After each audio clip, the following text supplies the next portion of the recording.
and we will be able to share it with you, and then you can share it, and we'll give you access for 2 weeks, but please join us for the next 4 weeks. And we're so excited that you're all in this with us. And without further ado, I'll let Michael Verde take the show from here.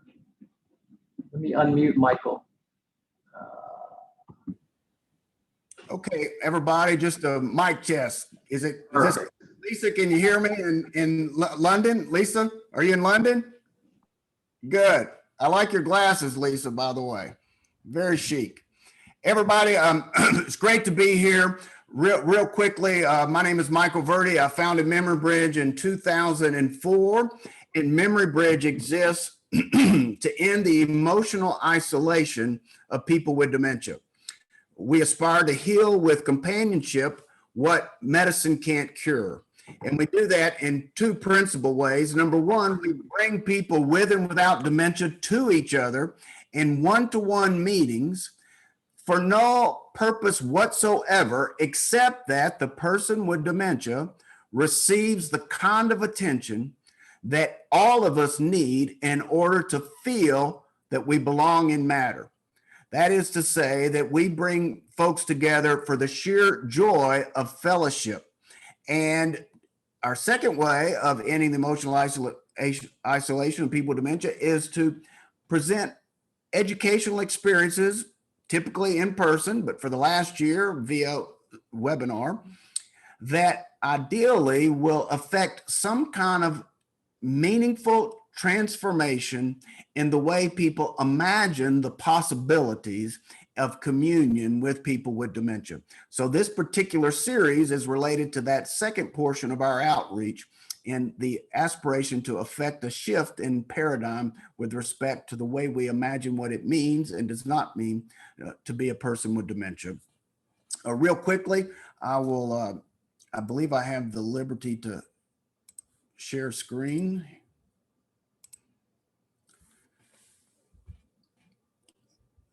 There's our mission statement as indicated. This is the particular webinar series, What Does Person-Centered Care Actually Mean? It was inspired ultimately by me asking myself, what does person-centered care actually mean? And the reason for that is that I have, for the last really 6 or 7 years, excuse me one second.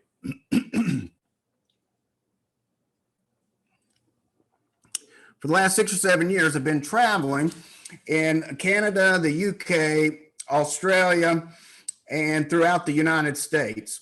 And I began to realize there was a very interesting phenomena in what you might call the dementia field, and that is this. It was generally clear across the places that I visited that person-centered care was considered the gold standard of care.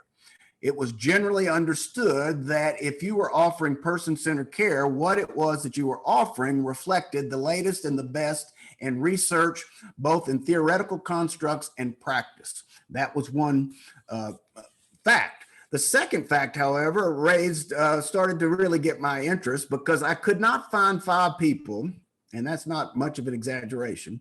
I could not find 5 people in close to 5 countries who understood person-centered care in the same way. Now, that would not be a big deal if person-centered care was a peripheral concept in the field.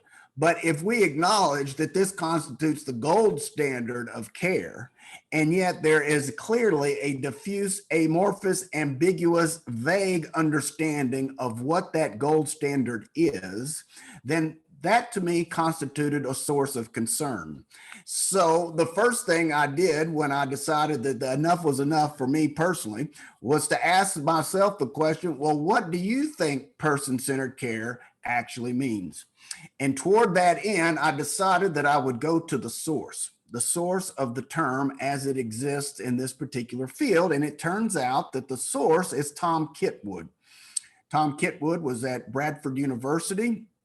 He was in the Department of Education, principally in psychology and social psychology.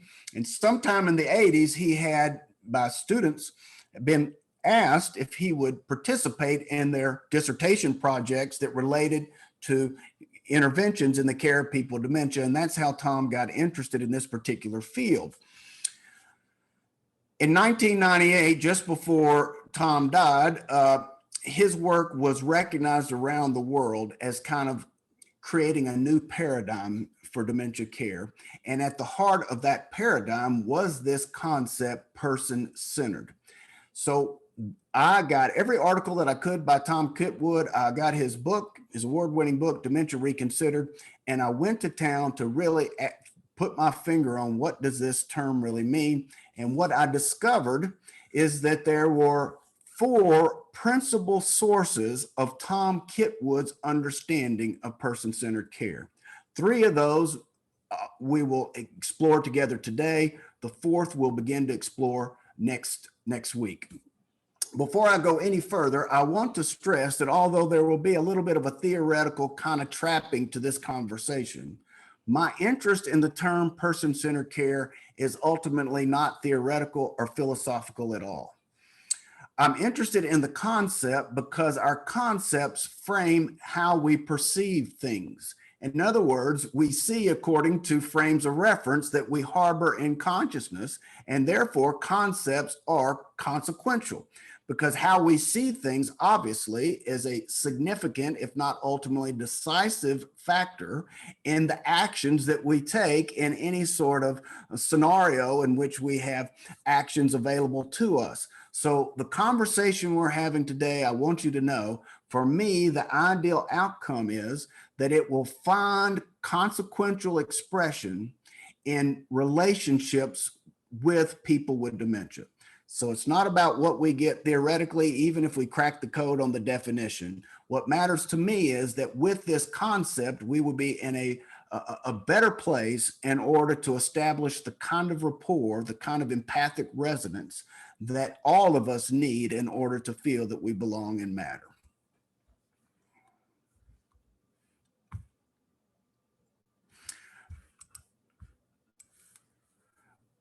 Here's basically our 4 jumping in points. I just suggested that this is our objective, and I want to underscore that this is not a webinar series on dementia in general, nor is this a webinar series about caregiving in general. There are many facets to caregiving. This is about a particular dimension of caregiving as it relates to the interpersonal space that people with dementia live in. We often imagine that people live in geographical or physical spaces, and indeed that's the case. But where we live emotionally, where we live imaginatively, is in and between one another. And it's the emotional nourishment of that between space that impacts our well-being more than any other variable. One of the things that Kitwood discovered as soon as he got really serious about best practices for people with dementia was this realization. People assume that what people with dementia did with respect to behavior, people imagine that the behavior of people with dementia corresponded to something that was happening neurologically. In other words, there was assumption that behavior was the effect of neurological causes. So if you see someone doing a certain thing, the assumption was that's because there's something going on at the neuronal level that explains that behavior. What Tom Kitwood was able to establish was that roughly only 30% of what we think of as behavior of people with dementia can be correlated to neurological activity. So that is to say that 70%, according to research, of what you see with respect to the way people with dementia act or what they do or what they feel, only 30% of that can be explained according to a neuronal activity, which suggests that 70% of it has to be explained in some other way. And what Kitwood believed to be the case and pursued was that that other 70 principally had something to do with the nature of relationships that people with dementia experience with those around them.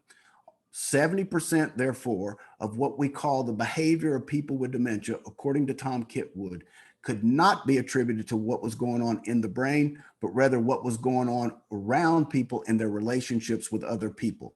I take that to be wonderfully good news, because unless you're a neuroscientist working specifically in the area of delaying or ending this or that kind of dementia, then there is not anything you can do if everything that people with dementia do has something to do with their neurons.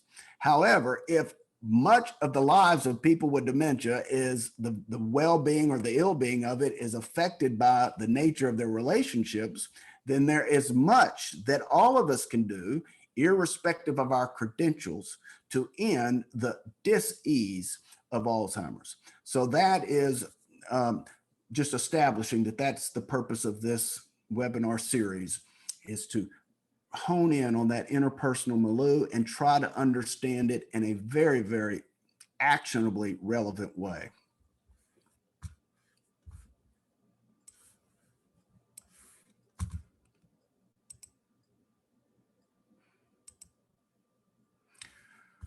Real quickly, these are some of the phrases that would be shared with me when I would ask people, and not challenge them, just out of a genuine interest in how they understood the term person-centered care. Here are some of the typical phrases that would be offered to me: focus on the person, not the disease; individualized care; seeing the person and not the medical condition; tailoring care around the person; treat others in the way you yourself would like to be treated. That phrase was actually by the people that wrote Kitwood's obituary. They said that person-centered care really amounts to this. That was an unfortunate misrepresentation of person-centered care. It's a wonderful thing that to treat people the way you yourself would like to be treated, but it doesn't speak to the construct that Kitwood called person-centered care, at least not in an actionably meaningful way.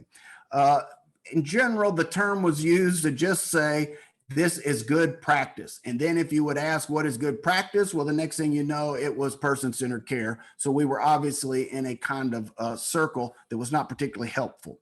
Again, if we were talking about a peripheral concept, this would not be a big deal. But if this is the gold standard of care in a field or an industry, if you want to call it that, and there is only a tangentious understanding of what that gold standard is, the field is in kind of crisis, I would proffer.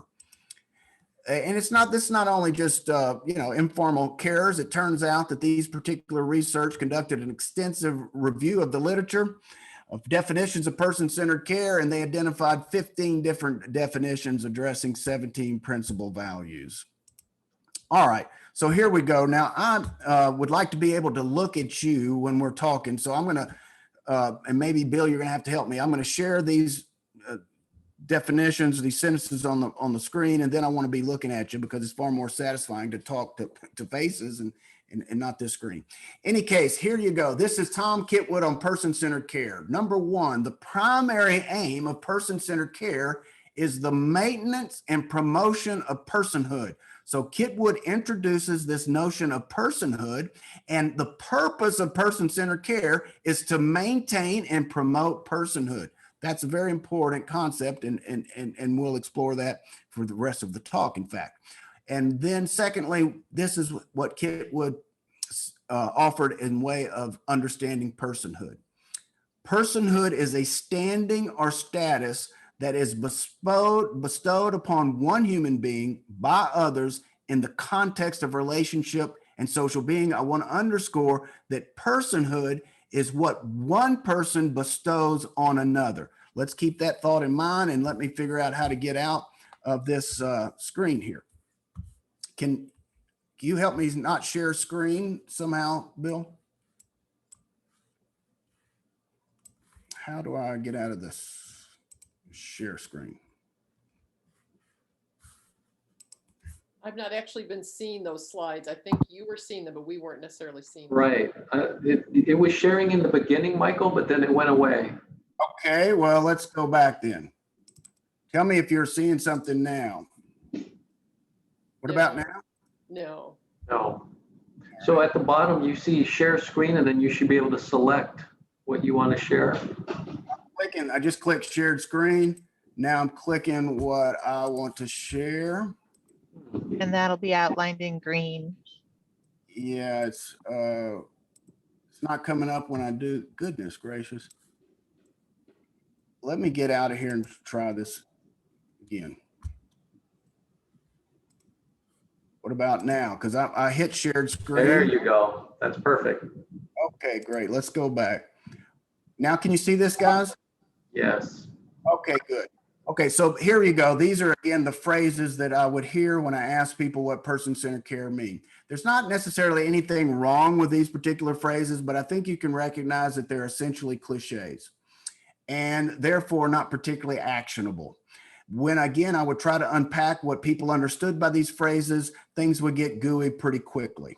It turned out to mean really person-centered care is good care, and then good care is person-centered care. So we were obviously in kind of a cycle, a spiral that wasn't going anywhere. And then I shared this screen that this is the research that determined that there were 15 different definitions at play. I want to underscore again that if we were talking about a peripheral concept, this would not be necessarily an urgent need of addressing. But since we're talking about the zenith of care, I think that it warrants this kind of discussion. Okay, here you go. Here is Tom Kitwood on person-centered care. The primary aim of person-centered care is the maintenance and promotion of personhood. So in addition to what we think of as a person, there is something that Kitwood called personhood. I want to underscore that because it's going to be of the essence of our conversation. What is personhood? Personhood is a standing or status that one person bestows upon another. That's the key point. That personhood is not something that we have in us. Am I with you guys? Because I see you. Okay, good. The typical assumption that people seem to have is that person-centered care means that recognize that there's a person in the person with dementia, and you need to focus on the person and not the dementia.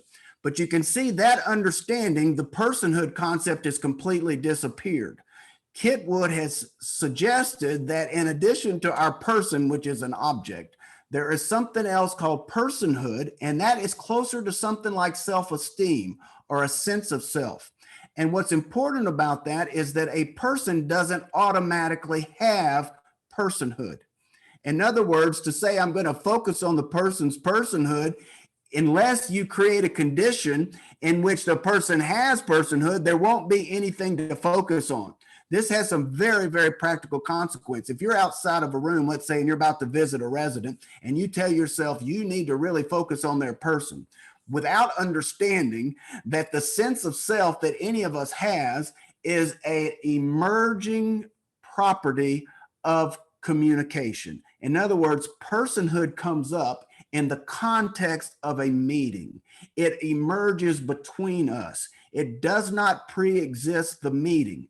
This is absolutely vital because if we want to support and maintain another's personhood, we're going to need to create the kind of environment in which personhood presents itself. That is very different than telling myself I've got to focus on the other person's person and say that it's in there. Personhood is not in there unless we enable that, and that is true for all of us, not simply people with dementia. So what I want to explore now is what is this interpersonal space in which the feeling of belonging and matter, the feeling of personhood presents itself? Because person-centered care would therefore have everything to do with creating that particular environment. Let me stress again, there are other things that are absolutely vital to giving care. Many, many things, instrumental things. Food, obviously. We need water. We need to be showered. We need medication. There's lots of things that are absolutely vital to our biological survival. However, none of those things necessarily constitute person-centered care. When you get into the space of person-centered care, you're moving from biology to something like biography. You're moving from something that is an object to something that is an intersubjective reality. And if all of our care, and even the best conceivable care, is maximizing biological health, but entirely neglecting the sense of meaning and purpose, then our care is not caring enough. Let me make this in kind of the starkest possible imaginative terms that I can think of. Let's imagine for a second that every biological need that you have is met and met perfectly. And yet you do not feel in your life that to a single person you belong or matter. I can think of different ways of conceiving hell, but that would have to be among them. To simply exist without ever having the kind of ecstasy that comes from the feeling of intimacy with another person would strike me as a kind of torture. Another way of saying this is I don't imagine that we eat for the purpose of eating again, nor take medicine so that we can take medicines again, or toilet so we can eat, so that we can take medicine, so that we can toilet. In other words, I think we do all of those things because those are conditions in which we can experience the kind of intimacy that makes those other things meaningful. And unfortunately, it happens far too often. Indeed, it may well be that this is more typical than not, that people with dementia are receiving excellent care with respect to many of their instrumental needs, but often the kind of care coming to them that relates to their feeling they belong and matter is minimal and in some cases non-existent. And that creates a context of suffering that is probably difficult to overestimate. So this is the motivation to end the feeling of emotional isolation that comes about when an interpersonal environment is not nurtured, in which a person feels he or she belongs and matters. When Bill mentioned that the Memory Bridge experience for many people at Sunnyview has been life-changing, it principally has to do with the fact that we create situations in which people can meet each other in such a way that they begin to feel something taking place between them that doesn't have to do with anything related to their instrumental needs and everything to do with what you might call their spirit or their psyche, or however you want to imagine one's interior space. All of a sudden, a person feels like he or she's a person again, and both parties are feeling this, and both parties are experiencing the other person experiencing that. That is what we want to explore together. You guys got to affirm that this is working. I've lost. Did you see in the screen? Oh, Yes, great. it's working. Thank you. Great. Okay, here we go. Here are the sources of the source, 3 that we'll explore today and 1 beginning next week. George Herbert Mead is a social psychologist, Martin Buber, and Carl Rogers. I'll start with Mead. Mead's big insight is that there is no me without you. Another way of saying that is that I experience myself through your eyes, or I know who I am essentially because I am seeing me the way you see me. Bill, somebody's got some sound on in the background that's competing a little bit. So let me say this again. George Herbert Mead had the insight that we know who we are and get a sense of who we are, not immediately and directly. We get this feeling of who we are based on the ways others perceive us. In fact, we take the perspective of the other on ourselves to get a sense of who we are. Let me put this in even, I think, balder terms. If I were to ask you right now to show me yourself, I think you would have difficulty doing that. I'm sure you could point to your face, you could point to your shoulder, you could point to something on your person physically.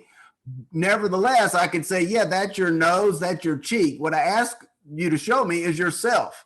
And I think you would begin to realize that it was kind of an unfair proposition, because a self is simply not an object.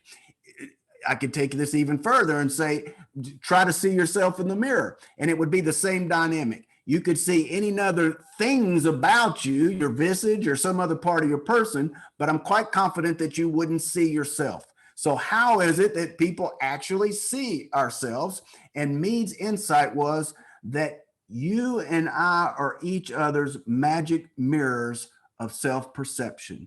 In other words, I see me in your face, and you see you in my face.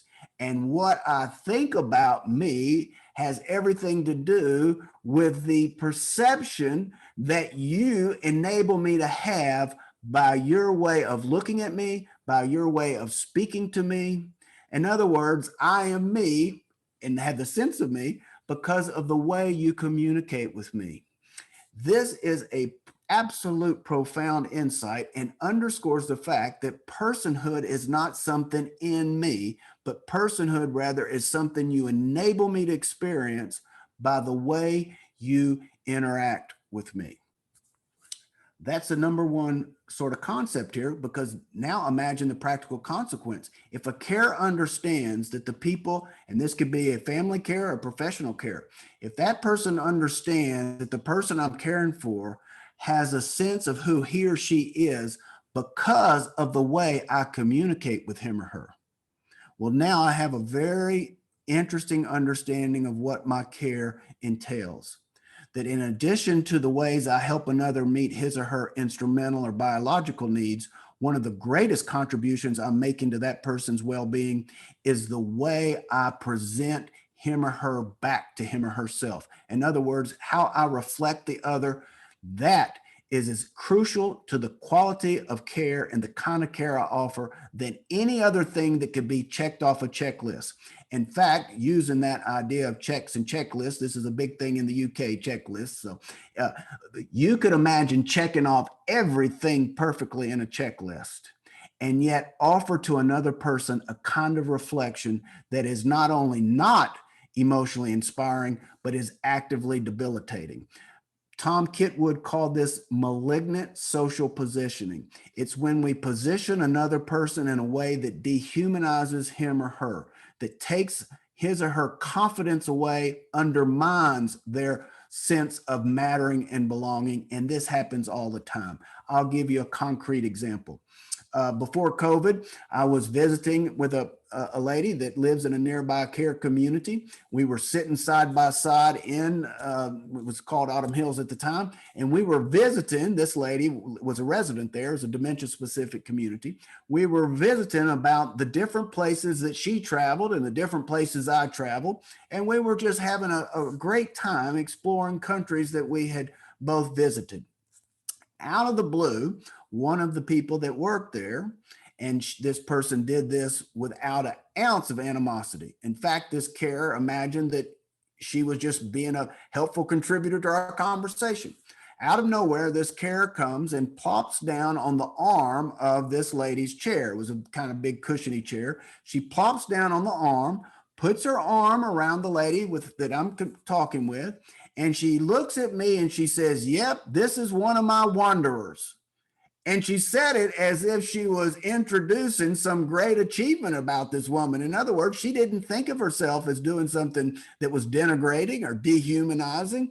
And I just thought to myself, that is malignant social positioning in a very conspicuous way. It can, of course, be far more subtle than that. This was Kitwood's insight that 70% of the behaviors of people with dementia that we think that there's indication of ill being, 70% of that, according to Kitwood, could be attributed to malignant social positioning.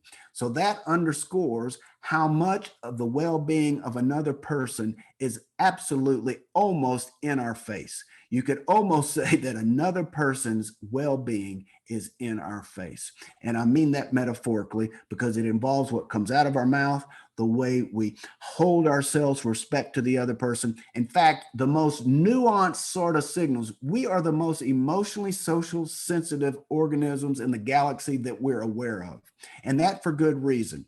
Each of us as infants, our entire survival depended upon the quality of attachment of our primary caregiver, principally our mother. In other words, our life depended upon the way our mother attended to us. The quality of that attachment was the basis not only of our survival, or it was the basis of our survival, much less the basis of our thriving. In any case, we could assess the quality of that attachment long before we could say a single word. In other words, it's in our bones and in almost the very cells of our body to assess the degree to which someone is securely attaching to us or insecurely attaching to us or relating to us in a way that we can count on or not. So that's the insight from George Herbert Mead. There is no me without you. I see me in your face. I know who I am by the way you communicate with me. This needs to be at the center of all caregiver education.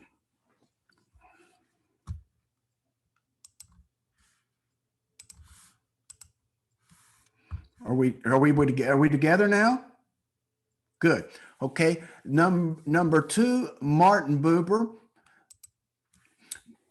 Kitwood never talked about person-centered care without offering Martin Buber's I and thou as a kind of quintessential example or a way of understanding it. So here we go. Here is the distinction that Martin Buber made between any two kinds of relationship. Buber said that we relate to another person in one or two ways. We relate to the other person as a thou, or we relate to the other person as an it. Thou was another word for you. So I relate to the other as a you, or I relate to the other as a it. These two ways are kind of paradigmatic. What is the difference? Here is a short kind of distillation of the difference. When I relate to the person as an it, then he or she is a means to an end. So in a pedestrian example, if I'm at Kroger and I'm interacting with the cashier because I want to get my Nutella and get home, the cashier is a means to an end. I'm not necessarily rude. I might even be sort of, shoot the breeze. But the truth of the matter is I'm having an interaction for the purpose of achieving objective. And this particular person is just a variable in it. When I relate to the other as a you or a thou, however, according to Buber, then the other person is an end in him or herself. There is no extrinsic purpose that explains how or that frames the way I'm relating to the other person. It is the other person that is the point of this get together. It's the point of this meeting. That is one way Buber characterizes I and thou. A second way, in which gets a bit more nuance, when I relate to the other as a thou, I don't relate to him or her as a member of a category. Let me give you an example. There's two principal ways that we identify or know anything. One, we identify it as something. So for example, if I look out the window and I see some shimmering green and brown blob, I can say that's a tree. I've identified that stimuli as a tree. I could further identify it as an oak tree, and I could say it's a sapling. We do this, of course, with people as well. So she is a Southerner. She is LGBTQ. She is a teenager. I'm identifying this person according to any number of categories, and these can become incredibly nuanced. There's nothing wrong with this. This is absolutely a legitimate way to know something and vital to our survival. However, it does not exhaust the ways that we know anything, including and especially other people. We, in addition to identifying others as something, we identify with others. If you were to ask me how I know my mother, I could, of course, give you a bunch of categories. I could say she was a Southerner, grew up in the rural South, a Southern Baptist. And yet, if I gave you every possible terminology of every category I could conceive of, it would not be actually speaking to the way I know my mother. I know my mother in ways that none of those categories can capture. In fact, you could say, I know my mother because my mother is in me and I am in my mother. We have internalized one another so deeply that it would simply be impossible to extricate one from the other entirely. And this, of course, you could say about a good friend, a real friend. You don't know your good friends according to the categories that they could be put under as exemplar. You know them because part of you and that person have become one. The friendship, in other words, is a merging property that has come about because you've ceased to identify each other according to categories and begun to identify with one another. The I and thou relationship is when we identify with the other and not merely identify the other as. And this gets very, very tricky. This gets very, very tricky. The category, a person with dementia, is a category. So even that, now I want to stress that we use these terms because they're functional and helpful. There's not necessarily anything wrong with saying a person with dementia. However, if we imagine that by assigning that category to someone that we somehow know them, now we're getting into something that is problematic because we have reduced the other to a category and no individual person is reducible to a category. An I and thou encounter is when I encounter someone in a way that no categories can encompass it. Let me give you a concrete example. Let's imagine I have a neighbor named William. And William and I, for the last 18 years, meet every morning before breakfast to get the paper and shoot the breeze. And let's say on Monday night, I learn that my neighbor William has dementia. Now, on Tuesday, when I go and meet my neighbor, it is still going to be my neighbor William, except now it's going to be my neighbor William with dementia. In my mind now, William will have moved over from my neighbor to my neighbor with dementia. And there is almost 100% probability with that shift in frame of reference that on Tuesday, when I interact with William, that William is going to feel a difference. Whether or not William is conscious of it, there's going to be a tincture at a minimum of difference in the valence of our interaction. There's going to be something a little more stilted, a little more that's not with the flow.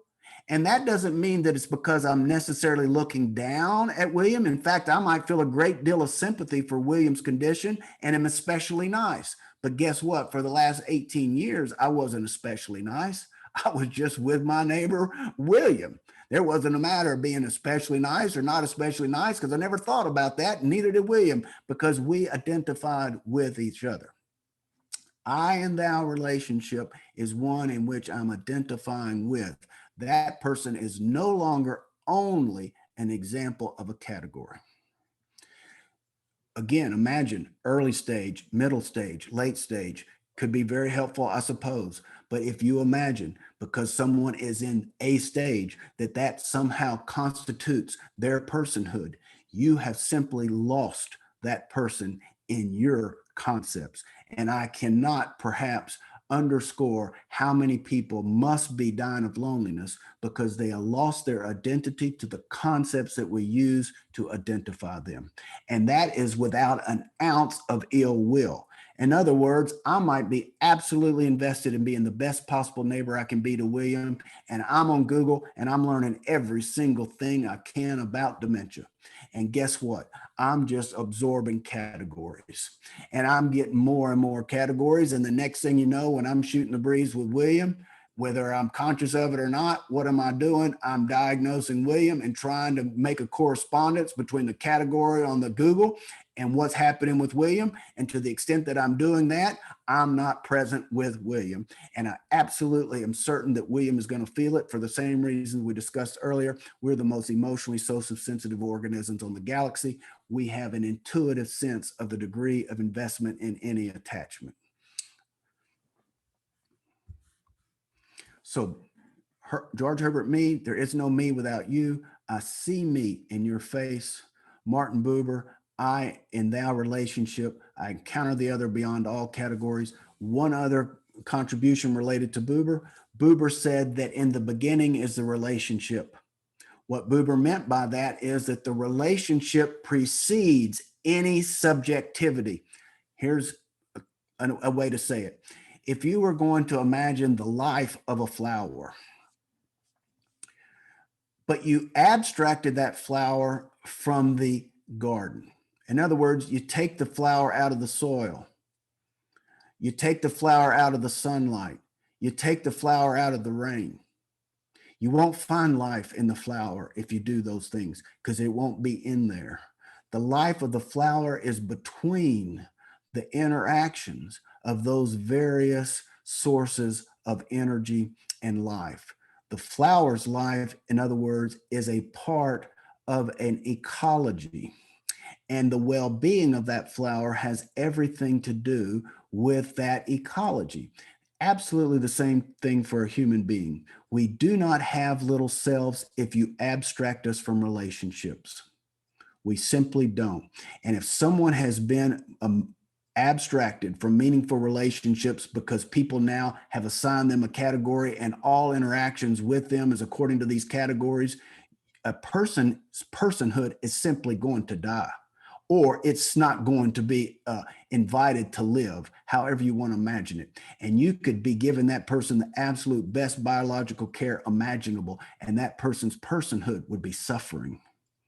This is all too common. Unfortunately, it's common because many people in the general public are not even aware really that people with dementia still have selves, because once they go over into that category, a person with dementia, something happens and what constitutes the standard sort of changes, if you know what I mean. I know people who want to prove how much they love their spouse, and they'll pick the most expensive residential community in town, and that will be somehow proven to other people in town how much they love their wife or husband or whatnot. The most important thing that's happening wherever someone goes to live, I'm giving this an example, is what's taking place in and between the people in that place. It's not something that you can see from the outside or through the furniture or how much the cost is. It's taking place in an interpersonal environment, and that's where that person is experiencing a kind of attention that enables them to have a person or not.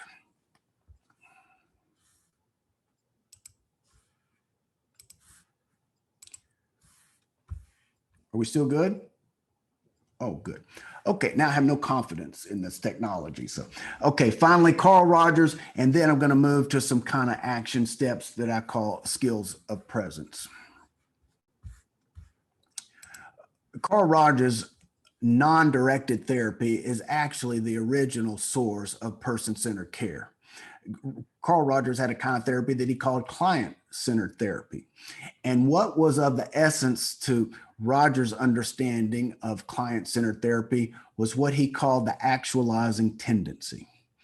And Rogers felt that all living things had a irrepressible instinct to move towards fulfillment, that in every living thing, something at its core was seeking life and seeking it more abundantly. And this was true even for the simplest forms of life. Rogers gives the example of the family keeping potatoes in their cellar basement. And Rogers would go into the basement where there was very little to no light, except, however, when he would open the door to go into the basement, some light would come in and a tiny sliver of light would seep through what was supposed to be a sealed off space. Nevertheless, Rogers noticed that from these potatoes were growing these tendrils. They were so white and pale as to almost be translucent. But nevertheless, there were these kind of spindly tendrils that were moving from the potato towards the light.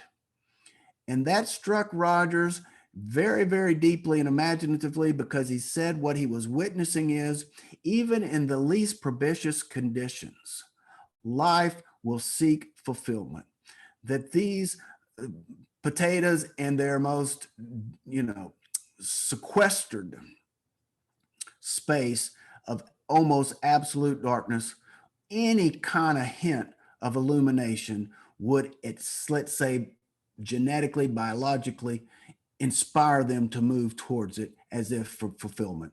And Rogers said, I've met many people whose conditions were in many ways analogous to the potatoes in that cellar.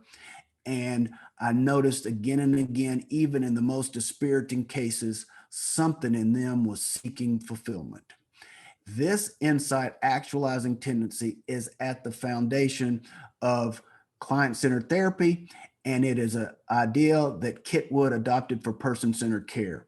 How is it relevant in this context? It's relevant in this way. Ultimately, we can trust that there is something in the other, even when the other is experiencing the most profound cognitive impairments. There is nevertheless something in the other that desires fulfillment. That is to say, not simply to be biologically solvent or not merely viable as a biological organism, but something wants more. Something is moving towards meaning and purpose. And this is good news, because although we create the environment in which personhood is invited to present itself, we can trust that we're not ultimately responsible for bringing life itself. Rather, that life is intrinsic to the other, and what it's looking for is the most nourishing environment so that it can realize its potential. I'm stressing this because I don't want to be so intimidated when I go to give care that I feel like that other person's life is something I got to bring. I don't bring their life. I bring my attention, and my intention invites their life. And furthermore, at a certain point, since I can't reduce the other to categories, it's from the other's emerging sense of meaningfulness that I begin to learn about his or her needs. Let me say this again. If I cannot know the other according to a category, how will I know the other at all? Well, here's the good news. We can learn what the other needs, what the other desires from the other.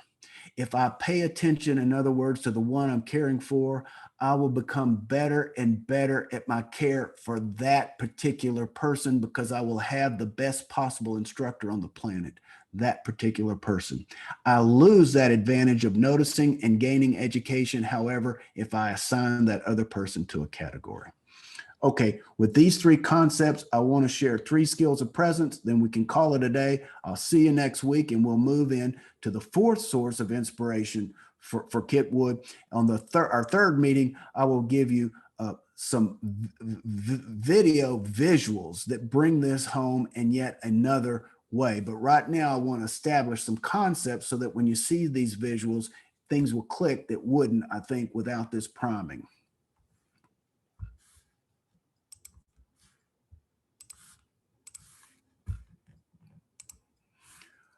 Okay, here are the 3 skills of presence, and here's what they mean. Number 1, letting go. Specifically, letting go. You may not see it, but everywhere I go over my right shoulder is what I call the supervisor. And the supervisor is the one that gives me instant feedback constantly about how you are perceiving me. So my supervisor is telling me, oh, that's good. That's bad. Oh, they like that. Oh, that's good. Oh, you need to apologize for that. Now, so you can't see the supervisor. I'm talking to you, but I'm performing for my supervisor. Who knows why? I want to get a good grade. I want you to like me. And the only way I know whether you like me is if the supervisor gives me a good grade. But here is the challenge to that. Every ounce of attention that I spend performing for my supervisor is an ounce of attention that I'm not investing in you. So the degree to which I'm self-conscious is a degree to which I'm not conscious of you. And that is a missed opportunity.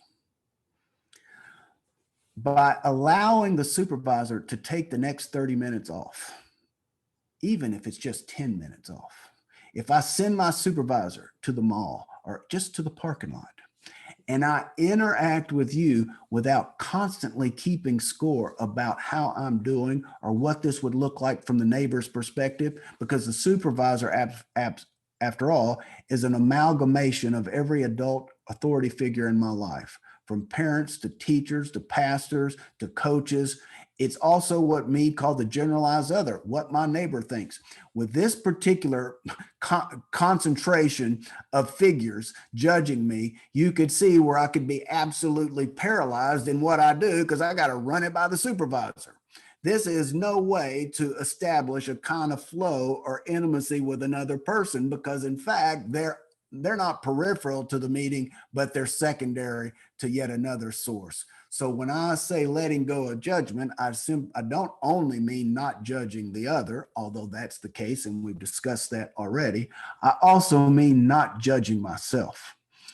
That ounce of abstraction alienates me from what's actually going on around me. The second is letting in, namely letting in interest,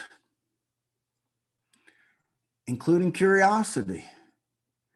If the other defies all categorization, if the other at a certain degree of uniqueness is absolutely singular, that there is no precedence for this being in the history of humanity, then imagine how absolutely fascinating the other is.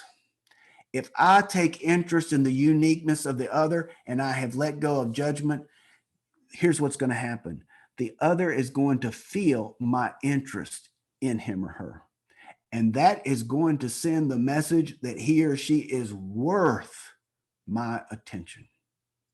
How do I know that I matter? because I obviously matter to that person. If that person's interested in me, I must be of interest.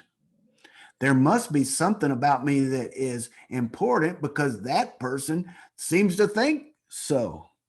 But I can never let in that interest if I am preoccupied with satisfying my supervisor on the scoreboard. In other words, those become competing kinds of sources of attention, or what I'm attending to. If I'm attending to the supervisor, I am not taking a deep interest in you and your uniqueness. Finally, this is a simple first brushstroke, but I want to put it on the canvas before we meet again so that you can have time to let it steep in your imagination. And when we come back together next week, our conversation will be charged with that much more consequence. The third skill of presence I call letting be, and specifically letting be a new normal. If someone with cognitive impairment can't keep up with the normal flow of conversation, one or two things are going to happen. They're either going to be left out of the flow of conversation, or what constitutes the normal flow is going to change. One or the other. Think about this. If a person can't pass for normal by our standards of normal, how are they going to feel their personhood affirmed, because they can sense already that they don't even qualify as normal, much less that they belong or matter? The good news is normal is not a biological phenomena. Normal, it does not fall from the sky, and it doesn't come up from the earth. Normal is a social construction, which means we created it and we can recreate it. So that's good news. Mostly people are paralyzed from interacting with people with dementia because they become self-conscious. What happens when people can't pass for normal? The people around them start to feel awkward in their presence. And the less someone is able to pass for normal, the larger, I call it the valley of awkward. The less I can pass for normal, the more strange that I am, this valley grows. This is the valley of awkward. And anyone that passes into the valley, they feel awkward around me. Not necessarily out of ill will. It's just they don't know what to do because their social software isn't working around me, and that makes them self-conscious. Awkward, in other words, and our inability to risk feeling awkward explains why millions of people are dying of loneliness. What a strange thing. The good news is we can risk feeling awkward, move into the valley, and establish a new normal. Let me give you a concrete example. I was visiting with some lady. She didn't talk. Maybe she could, but she wasn't with me. So we spent our time in a big room full of people, really holding hands and looking in each other's eyes. But although I'm not so great outside of this context with letting go, letting in, and letting be, in the context with people with dementia, I've gotten better at it. So I had let go of my scoreboard. So it didn't matter that we were just sitting there looking in each other's eyes and holding each other's hands. How could it matter? I didn't have anybody telling me whether it was appropriate or not appropriate. That person wasn't there. So I was at ease and I was into it. At a certain moment, perhaps she was feeling something that she hadn't felt in a long time. This little lady stood up, and if we were in person, I could show you. She stood up, she looked at me, and she extended one arm and then did this way with the other. It was very obvious to me she was asking me to dance. There was a room full of people. There wasn't a band. There wasn't a bar. I usually need a few drinks before I feel comfortable dancing. That wasn't an option. Nevertheless, it was clear to me that it wasn't about me. I stood up, I took her arm and her hand in mine, and for about the next 8 or 10 minutes or so, with the tiniest little steps, she and I went around and around and around in a circle. This is in a room full of 20, 30, 40 people. Now, I don't know if that was normal for her. It wasn't normal for me in general, but I didn't go to this particular encounter to pass for normal in general. I came to meet this particular person, and this person and I were creating a normal that worked for both of us. And both of us within these terms of normalness were passing at 100%. There wasn't an abnormal person and a normal person. There were two people dancing in an absolute perfectly normal way for both of them. Now, if I would have let go of judgment and let in interest, but when she invited me to dance, recoiled from that because it wasn't normal, look how cruel that would have been. I would have invited her to come out, and when she took a chance, I would have rebuffed her, and she would have felt the rejection, and she would have learned pretty quickly, don't risk that again. There are millions of people who have learned, don't risk that again. Letting go of judgment, letting in interest and curiosity, and letting a new normal be. These are three skills of presence which a person can learn. And if a person learns that, they'll create an interpersonal environment in which the other person has a sense of themselves that is inspiring, that gives them the confidence to want to live, to want to thrive, to want to take meds, perhaps, to not mind taking a shower. Who knows? I'm not concerned about those instrumental consequences. I'm concerned about a person receiving the kind of reflection that makes their life feel meaningful to them. Guys, we have just scratched the surface. I hope, if nothing else, that the concept person-centered care won't simply pass as it had for me for so long, just pass as a kind of sound, that it'll come when you hear it. Things about Buber, the things about seeing another in another person's face, the idea of actualizing tendency, the idea that I'm going to create an environment so that that flower can thrive. I hope those kinds of associations come to mind and inform what you think about what constitutes best care practices.